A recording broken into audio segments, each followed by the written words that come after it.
ये Bihar pollution control board के करते हैं कि कोई सिटी हाईली एयर पोल्यूटेड है या कम एयर पोल्यूटेड है।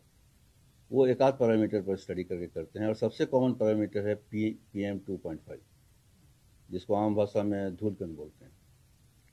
ऐसा धूलकण जो आपको आँख से दिखाई भी नहीं पड़ता होगा, लेकिन धूलकण है, और टेबल को पूछेंगे तो आपको मिल जाएगा इसको धूलकण।